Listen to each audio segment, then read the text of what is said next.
Listen up, folks, because I have a story to tell you about the mistress I serve. Frankly, she looks at a commoner and thinks they belong in a pigsty, completely unfit to walk the pristine halls of our academy. Yes, my lady, Isabella, has an absolutely terrible personality. She's your textbook high society villainess, and she is dead set on making sure a certain filthy commoner understands exactly how deep the chasm is between them. Cut to the kingdom of Farlant's Royal Magic Academy, where our resident scholarship student, Maria Norton, is currently having a terrible, horrible, no good, very bad day.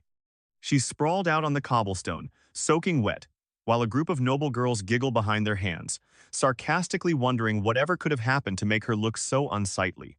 Stepping right into the spotlight is the Duke's daughter herself, Isabella Valuers. Fanning herself with an absolutely wicked smirk, she mockingly scolds Maria for laying about on the path, calling her a nuisance to everyone else. Maria, finally snapping, yells out, asking what they're talking about since they were obviously the ones who did this to her. As Isabella's loyal servant, I can't help but sigh. Lady Isabella was clearly just showing her concern, so how could this commoner falsely accuse her? Typical peasant behavior, right? Maria points at the puddle, arguing that it couldn't have just appeared out of nowhere, it had to be magic. And look, between you and me, I can't believe they actually wasted precious magic on a petty prank like this. But yeah, it was totally my lady who did it. You see, in this world, magic is a divine power used to summon water, manipulate wind, and shape heaven and earth. The nobility have used it for countless generations to build this country. Because of this massive class divide, a magically gifted commoner like Maria is treated like a massive eyesore by the elite. But honestly, her blood status is only half the reason she's got a target on her back. Just as the bullying reaches its peak, a handsome blonde guy swoops in to catch the falling Maria. Cue the sparkling shoujo filters. It's none other than Crown Prince Albert Farlant. He asks if she's all right, completely ignoring Isabella, his literal fiancée. The peanut gallery of noble girls immediately start whispering about how scandalous it is that he ran straight to a commoner over his own betrothed.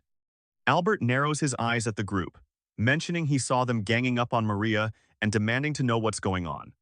The mean girls immediately put on their best innocent faces, sweetly claiming they were just worried about poor, clumsy Maria who totally tripped all by herself. But before they can get away with the lie, another guy jumps into the fray. Enter Leon Rassel, a count's son, pointing an accusing finger and yelling at them to drop the act because they were clearly harassing her, just like always. And this right here is the real reason Maria grinds Isabella's gears so much. Somehow, this plain little commoner has managed to ensnare the sons of the most influential nobles in the academy, essentially building herself an elite reverse harem. Isabella, however, isn't sweating it. Flashing a dangerously beautiful smile, she condescendingly sighs at Leon, noting how he's just as quick to unfairly condemn her as Maria is. She leans in, her villainous aura radiating, and casually drops a heavy threat, stating that if he wants to play this game, her powerful house of Valuers will just have to respond in kind. Leon instantly freezes up, sweating bullets at the sheer weight of her words. Isabella just giggles, mocking him for backing down so quickly when he came at her with so much vigor.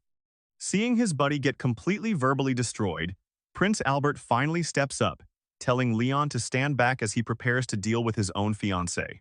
Looking Prince Albert dead in the eye, he coldly tells Isabella to stop slighting his friends.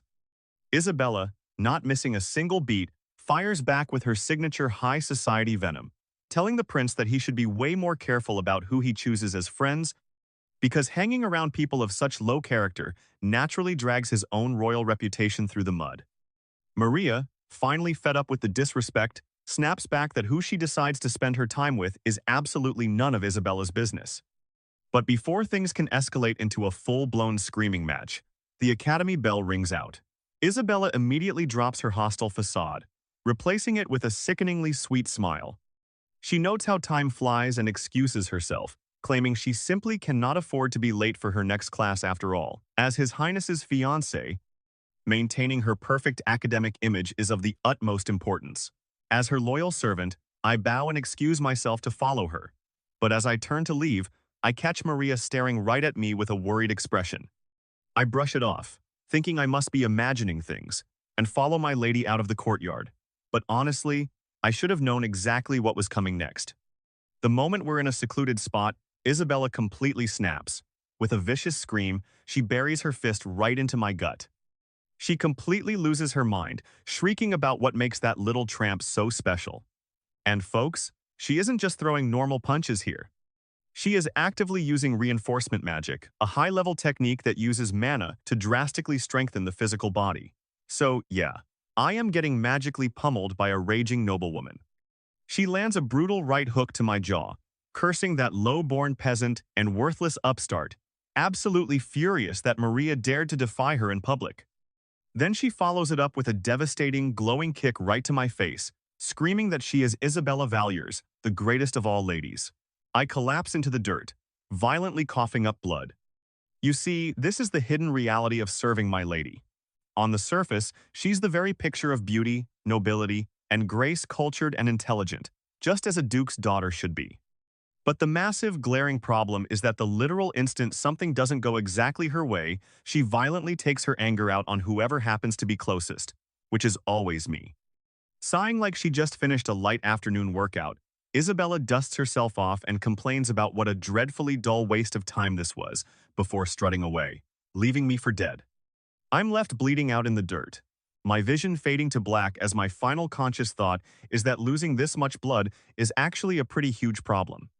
I pass out, fully expecting my next destination to be the afterlife, but instead, I feel something incredibly warm. My eyes slowly flutter open, and my blurry vision focuses on a literal angel. It's Lady Maria, and hold on a second, am I getting a shoujo-style lap pillow right now? She smiles brightly, sighing in relief that I finally woke up. I groan, completely confused, asking why she's out here. She gently tells me not to push myself since I was hurt so badly. Suddenly, I realize the agonizing pain in my chest and face is completely gone. I look at my missing injuries and ask if she was the one who fixed me up. Smiling softly, she holds out her hand, revealing a glowing aura as she explains that she healed me as best she could using her incredibly rare light magic. She explains that she heard a massive crash, came running over, and totally freaked out when she saw me, whose name is Crow, by the way, lying there completely covered in my own blood. I'm honestly shocked. My wounds were practically fatal, and here she is casually wielding light magic, a ridiculously rare power that can be used in all sorts of crazy ways. She nervously asks if something happened to me, but I immediately bow and give her the standard Butler brush-off, thanking her but insisting it's nothing she needs to concern herself with. I turn to leave, but Maria isn't having it. Blushing furiously, she begs me to wait, saying I don't need to rush off so quickly. Staring blankly at her, I sigh, assuming she's just fishing for a reward. She frantically denies it, screaming for me to listen, but I've already made up my mind. With a quick command, I literally pull a massive treasure chest out of thin air. Maria's jaw hits the floor as she realizes I'm using a spatial magical tool. Now, you'd think these would be everywhere, right? But nah. In this kingdom of snobby magic users, these tools are super rare because they only perform one specific function and burn through prohibitively expensive magical gemstones to work. Ignoring her shock, I completely empty the chest, dumping a literal mountain of gold coins and precious gems at her feet, telling her to consider my medical debt paid. Maria starts violently sweating, screaming that there is no way she can accept a literal dragon's hoard for a simple healing spell. I deadpan that if it's too heavy, she can just have her servants carry it, explaining that accepting a favor without paying it back would totally drag the Valiers family name through the mud. Maria blushes again, murmuring that she just wanted to help and doesn't need a reward, but I am not taking no for an answer. I forcefully shove an S-rank elixir, a literal miracle drug that cures absolutely any ailment, into her hands. She's completely flabbergasted, asking if going this far is really necessary, but I just declare the debt settled and turn to leave. But then, she makes a massive mistake. Maria calls out to me, her voice filled with pity, and says she knows Isabella was the one who gave me those awful wounds. She starts ranting about how hard I work, how unfairly I'm treated, and then drops the nuke. She calls my lady a disgusting person who isn't worthy of my loyalty at all. Oh, hell no. In a fraction of a second, I close the distance, pressing a wickedly sharp dagger straight against her throat. Her eyes go wide with absolute terror as I lean in and whisper for her to shut her mouth. Glaring at her with pure murder in my eyes, I coldly inform her that out of respect for her healing me, I'll let this slide. But if she ever dares to insult my lady to my face again, I will not hesitate to slit her throat. I sheathe the blade and coldly excuse myself, noting I've kept my lady waiting for far too long. But get this as I walk away. Instead of crying, Maria is literally blushing and panting, thinking to herself that she still hasn't done enough for that flag. Bro, is this girl a masochist? Whatever. I don't have time for that, because I am officially late. I sprint back to the academy, only to be met with Isabella scolding at a fancy courtyard gathering. She complains that a mere butler shouldn't keep her waiting so long that they had to start the tea party without me. I immediately bow and offer my deepest apologies, quickly pouring her tea as she dramatically sighs about being parched. But knowing her as well as I do, I notice a mischievous glint in her eye and ask if something good happened. Isabella lets out a sinister little laugh, confirming that she's thought up a wonderful little spectacle. Flashing an absolutely devious smile, she promises me that during tomorrow's practical magic exam, I am going to witness something incredibly amusing. And judging by that look, our little reverse harem protagonist is in for a seriously bad time. The next day arrives, and it's time for the highly anticipated practical magic exam. This is a massive joint examination between the two main factions at the academy, the Knight class, who specialize in using magic to strengthen their own bodies for close combat, and the Wizard class, who project their magic externally to blow stuff up. The whole point of today's event is to measure the combat abilities of the kids who will one day safeguard the kingdom. And stepping up to the plate first is none other than my lady, Isabella. Pointing her staff with absolute authority, she commands the winds to appear before her and unleashes a massive, high-tier wind blast. The spell is so ridiculously powerful that the resulting tornado completely obliterates the target, sending students screaming and diving for cover. I calmly throw up a guard spell just to keep from getting blown away by the collateral damage. The examining professor, adjusting his monocle, is thoroughly impressed, praising her for achieving absolute excellence in power, accuracy, and casting speed. Isabella just hits him with the classic noble, humble brag, saying he's much too kind and that this flawless destruction was simply the natural outcome for someone born into the Duke's family. Meanwhile, I'm standing behind her, staring blankly at a protective magic tool worth 100 gold coins that literally just shattered into pieces merely from the shockwave of her natural outcome. I step up and congratulate her on the splendid work, and she casually brushes it off as a mere trifle. But then, she shoots me a dangerously wicked side-eye, reminding me of her promise from yesterday tea time. The real show is finally about to begin. Right on cue, the professor calls up Maria Norton from the Knight class. Maria nervously jogs forward, gripping her standard-issue academy sword. I look over at Isabella, who is absolutely glowing with anticipation, and I can't help but wonder what devious little trap she's set up this time. As Maria takes her stance, the peanut gallery of snobby nobles immediately starts roasting her, loudly whispering about how her gear utterly reeks of poverty and looks like it was dug straight out of the garbage. As this happens, I recall my lady previously explaining the core mechanics of magic to me. She noted that casting a spell takes 3 distinct steps: drawing mana from your own body, converting that mana into power for the spell's formula using a magical gem as a catalyst, and finally activating the formula to cast the spell. But, Isabella mused with a sickeningly sweet smile, what would end up happening if someone were to sneak in and secretly replace a certain commoner's magical gem with defective, worthless trash? Oh boy. Oblivious to the sabotage, Maria firmly grips her weapon, shouting her name and declaring she's ready. She channels her mana, but the exact instant the energy hits the hilt, the defective gem completely shatters into pieces. Maria freezes, crying out in confusion, but it's way too late.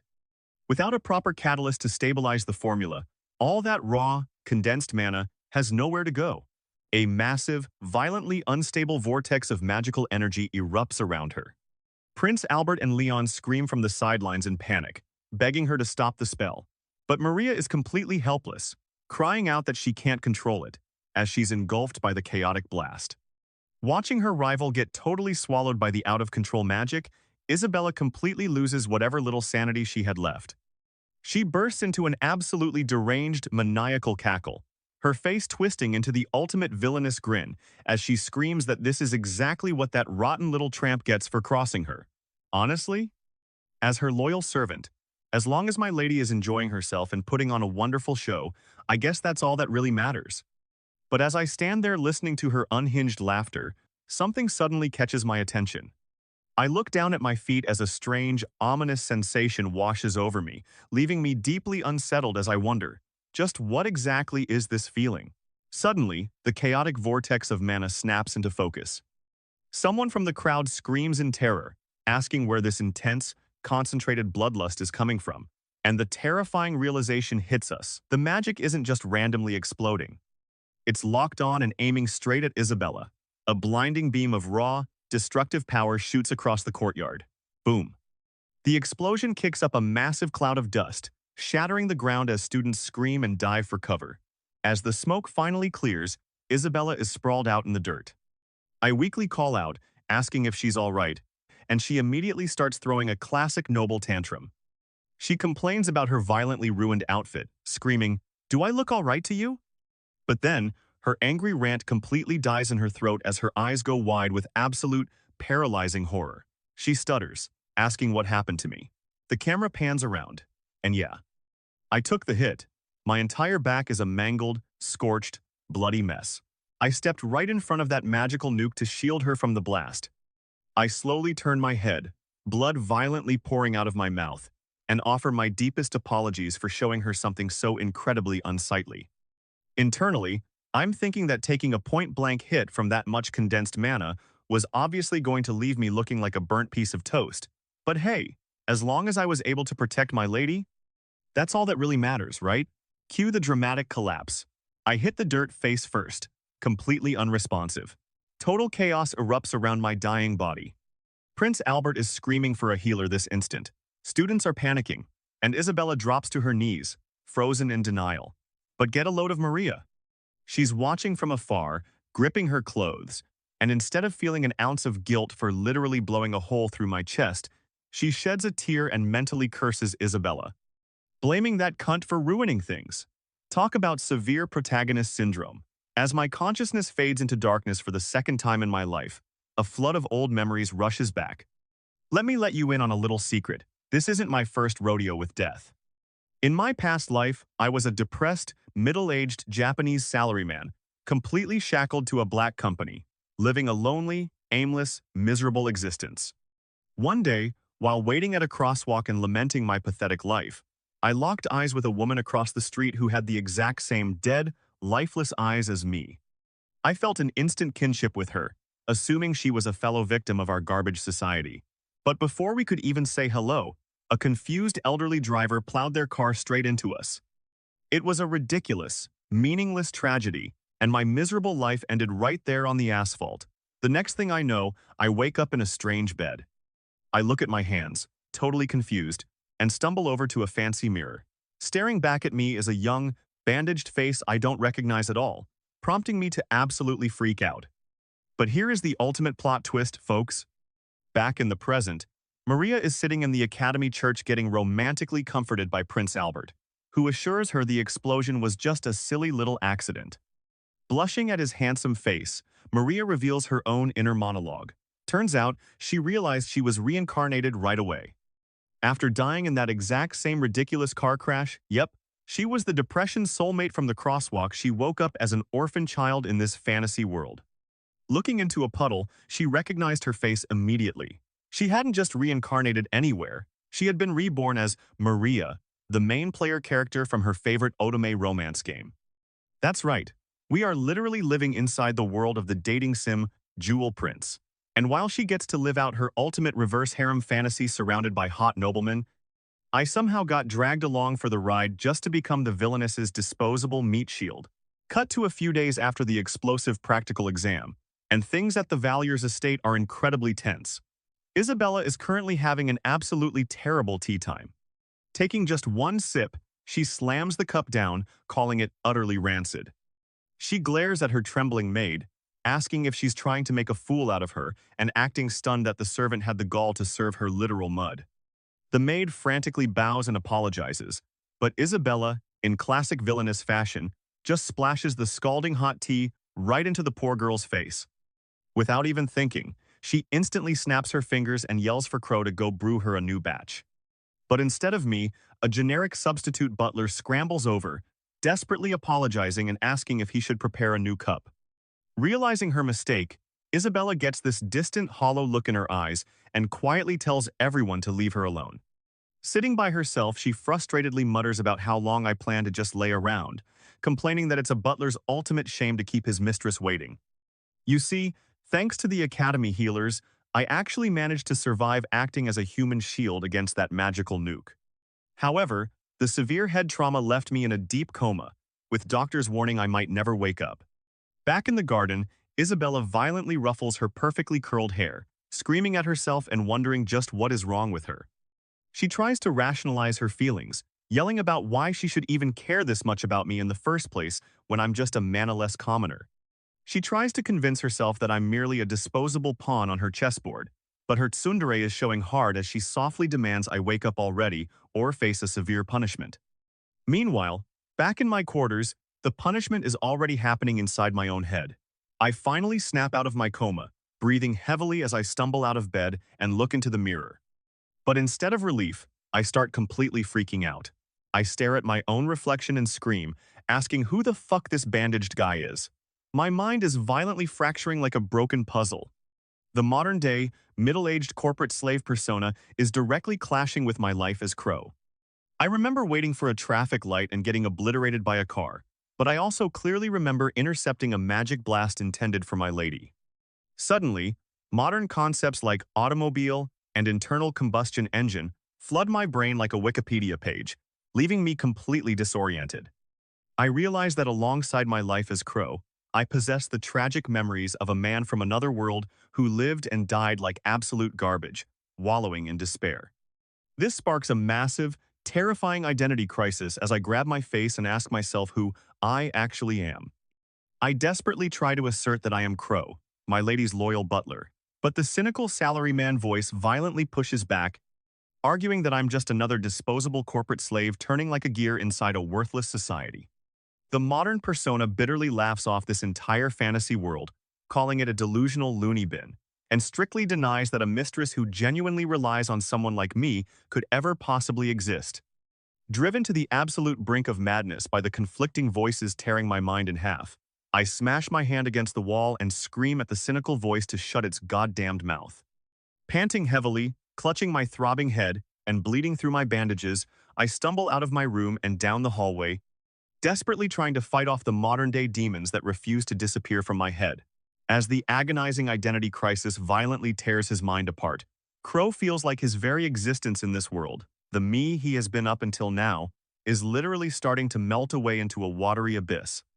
Desperately searching for an anchor to keep from going completely insane, a single image flashes in his fading consciousness, his lady.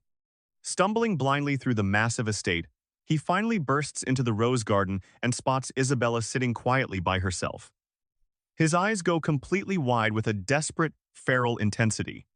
Trembling, he reaches out for her, and before she can even process what's happening, he full-on tackles her. He buries his face straight into her lap, clinging to her for dear life and absolutely bawling, screaming out for his lady over and over again. Isabella is completely flustered, blushing furiously as she tries to push this heavily bandaged, hysterical man off her lap, demanding to know what he's doing all of a sudden. Looking up at her with panicked eyes, Crow begs her to tell him who he actually is. Well, you don't just ask a tsundere villainess a stupid question and get away with it. Yelling at him to calm down, Isabella violently smacks him right on top of his bandaged head.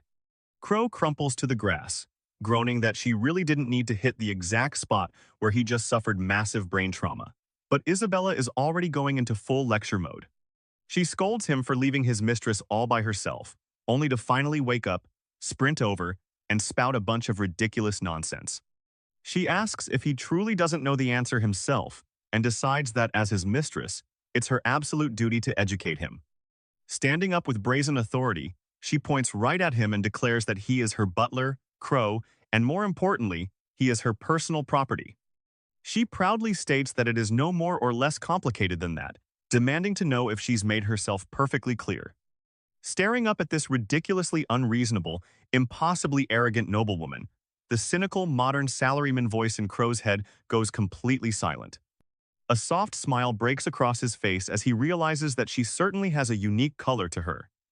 This bold declaration triggers a genuine memory from his past in this world. He remembers being a feral, dying child in a filthy alleyway, completely discarded by a society that viewed slum dwellers as nothing more than foul beasts. But then, a young Isabella approached him with her parasol. Ignoring her attendant's disgusted warnings about getting close to such a beastly thing, the little duchess bent down, looked right into his murky eyes, and noted that he actually had quite the pretty face. On a complete whim, she decided she was interested in him and needed a new servant, pulling him out of the darkness right then and there. Snapping back to the present, Crow starts laughing out loud, much to Isabella's annoyance. He properly kneels before her, offering his deepest apologies for being confused earlier and causing her so much worry. Naturally, Isabella immediately looks away, her face flushed red as she crosses her arms and hits him with the classic, "Humph. It's not as if I was particularly worried or anything," tsundere routine. Looking up at her, Crow finds total inner peace. He realizes it was stupid to get so worked up in the first place.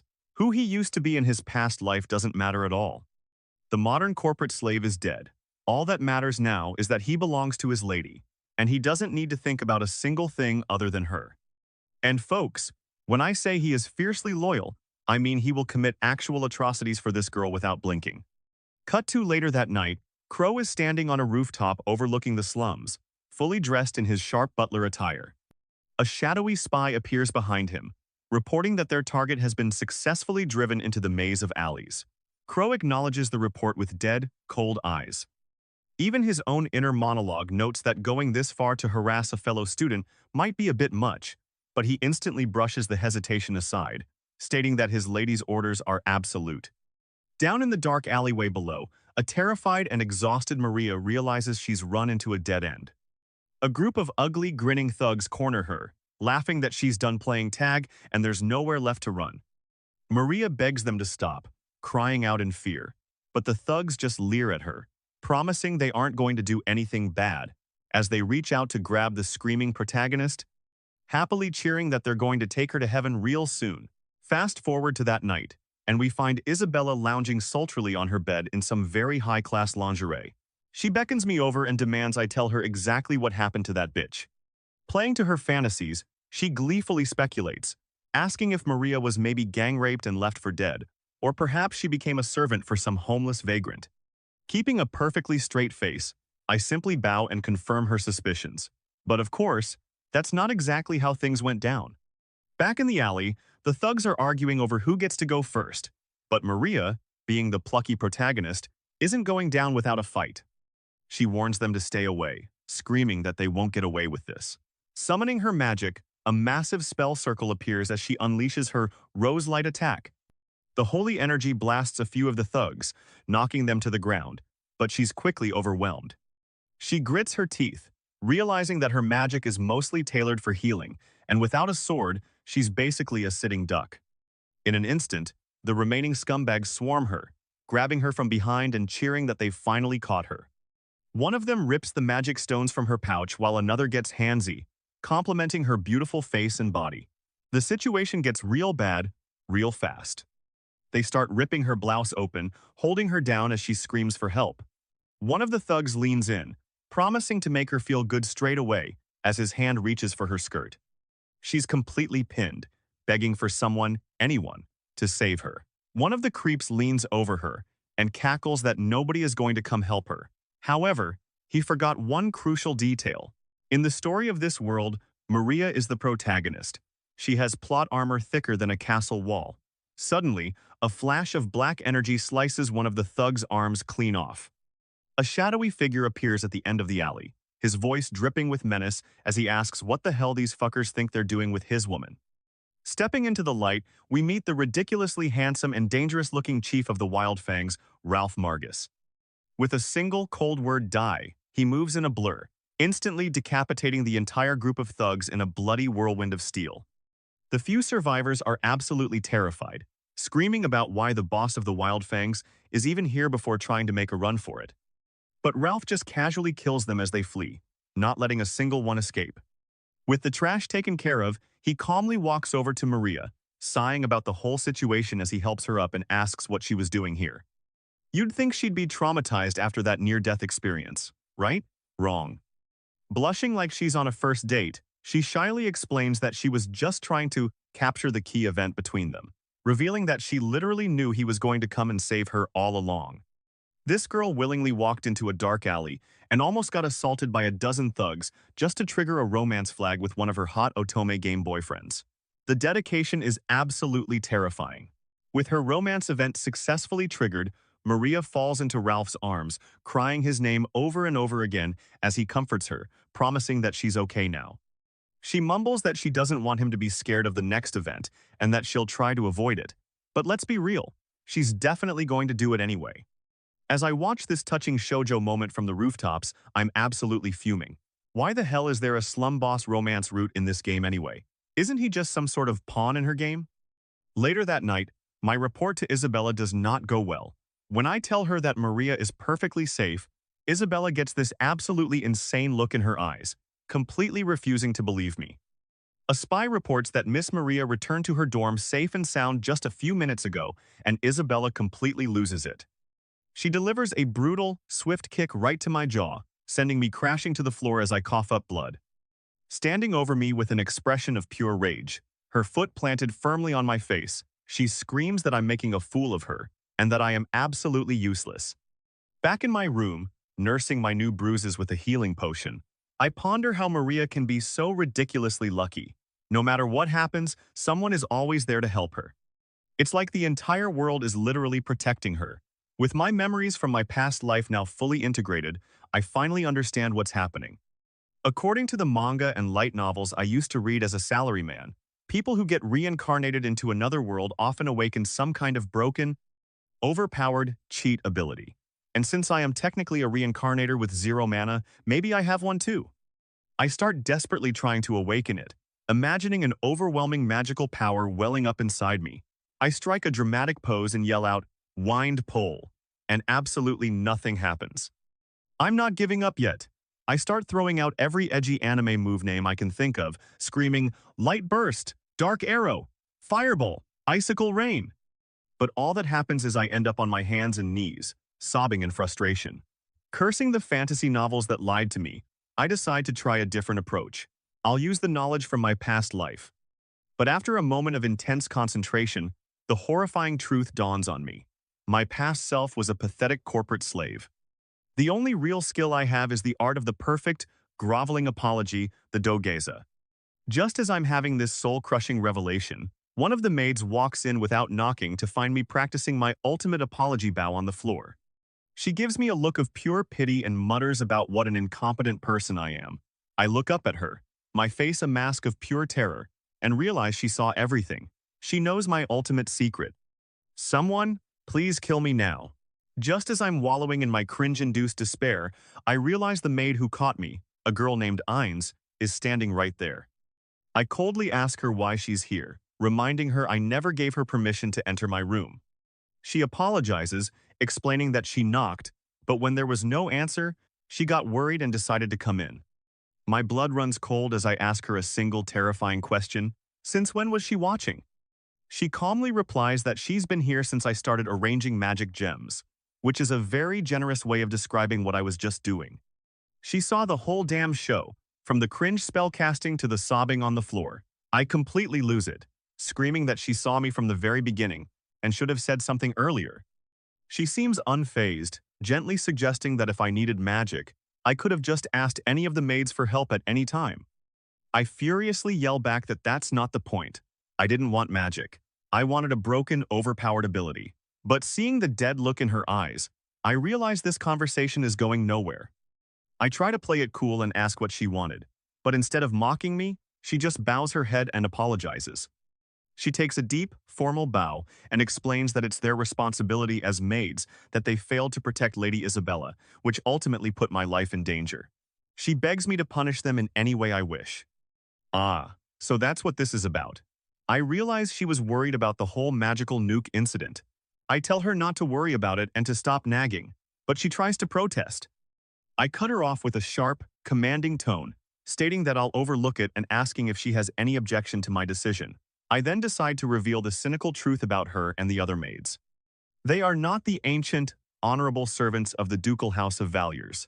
In fact, they are mere orphans from the slums that I personally hired at my own discretion. You see, here's the dirty little secret of the Valiers estate. My lady's original servants? They all quit, unable to handle her constant tyranny. Nobody else in the mansion wanted the job, and I couldn't possibly take care of her all by myself. So, I came up with a cynical scheme. I would go to the slums, find orphans, and personally educate them, raising them into loyal pawns under my complete control. In my cold, pragmatic mind, I saw them as lives that were being stupidly produced and expended anyway, so there'd be no problem putting a few to use.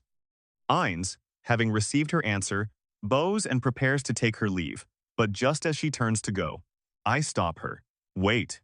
Instead of letting her leave, I reach out and gently turn her face towards me, revealing a nasty, severe burn mark on her cheek. It's obvious what happened. My lady must have taken her anger out on her again. Wordlessly, I pull out a recovery potion and press it into her hands, sternly telling her to use it and not to show such an ugly burn to our mistress. Ainz's eyes widen, and a genuine, grateful smile spreads across her face as she thanks me for the unexpected kindness. After she leaves, I sit alone in my room, the weight of my reality crashing down on me. Until now, I have followed every single one of my lady's orders without a single shred of hesitation. But as the memories of my past life as a corporate slave fully merge with my current existence, a dark, unsettling thought begins to bubble to the surface. It's true that I owe this woman my life, but being forced to carry out her absurd, tyrannical orders day after day, only to be violently beaten whenever something isn't to her liking. It's just not fair. A slow, psychotic grin stretches across my face as a wave of pure, unadulterated rage washes over me. This ain't fair at all. And then, I start to laugh. A low chuckle at first, which quickly builds into a full-blown, unhinged cackle. I finally realized the truth. My reincarnation didn't give me any broken cheat powers. But my past memory did provide me with one very important thing. It gave me the repressed, simmering, explosive anger of a man who has been pushed to his absolute breaking point. And this anger is a gift. Tiptoeing into Isabella's room, I find her sleeping soundly, completely unaware of the monster she's created. Licking my lips with a predatory, evil grin, I decide that it's finally time to cash in this gift from my past self. It's time to discipline the hell out of my abusive mistress.